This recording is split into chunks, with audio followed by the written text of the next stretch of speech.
നമ്മുടെ ചാനലിൽ ആദ്യമായിട്ട് ഐഫോണിലെടുത്തൊരു വീഡിയോ ആണ് ഇന്ന് അപ്ലോഡ് ചെയ്യുന്നത്.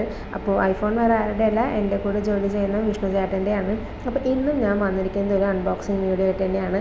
അൺബോക്സ് ചെയ്യുന്നത് എന്താണെന്ന് വെച്ചാൽ, ഞാൻ യൂസ് ചെയ്യുന്ന എൻ്റെ ഫോണിൻ്റെ ബാക്ക് കേസ് ആകെ നാശമായി, ആൾക്കാർ കളിയാക്കുന്ന അവസ്ഥയിലെത്തി. അവസാനം പറഞ്ഞ് അത് മാറ്റാൻ ഞാനൊരു ഡിസിഷനിലെത്തി. എന്നിട്ട് ഞാൻ തൃശ്ശൂരുള്ള കടകളിൽ മുഴുവൻ കയറി ഇറങ്ങിയപ്പോൾ എല്ലാ കടക്കാരും ഒറ്റ സ്വരത്തിലൊരു വാക്ക് മാത്രമേ പറഞ്ഞുള്ളൂ: ഈ സ്റ്റാൻഡേർഡ് ഇല്ലാത്ത ഫോണിന് ആകെ ബ്ലാക്ക് കളർ ബാക്ക് കേസ് മാത്രമേ കിട്ടുള്ളൂ എന്ന്. അതെൻ്റെ ഈഗോനെ നന്നായി ടച്ച് ചെയ്തു. എന്നിട്ട് ഞാൻ പിറ്റേ ദിവസം ആമസോണിൽ കയറി ഇറങ്ങിയപ്പോൾ അപ്പം തന്നെ ഈ കവർ കിട്ടി. ഇതിന് 140 റുപ്പീസാണ് and 40 rupees additional delivery charge ഉണ്ട്. അപ്പോൾ ഈ സ്റ്റാൻഡേർഡില്ലാത്ത ഫോൺ ഏതാണെന്ന് വെച്ചാൽ റിയൽമി C35 ആണ്. അപ്പോൾ എനിക്ക് ഈ ഇല്ലയെന്ന് പറഞ്ഞ കടക്കാരുടെ മുമ്പിൽ ഇതുകൊണ്ടൊന്ന് കയറി ചെല്ലണമെന്നുണ്ട്. ഈ കവർ കിട്ടിയപ്പോൾ ഞാനും എൻ്റെ ഫോണും ഹാപ്പിയായി. ഇനി കുറച്ച് ദിവസത്തേക്ക് ഈ ഫോൺ കൊണ്ട് ഷോ ഇറക്കാമെന്ന് പറഞ്ഞുകൊണ്ട് എൻ്റെ വീഡിയോ അവിടെ അവസാനിപ്പിക്കുന്നു.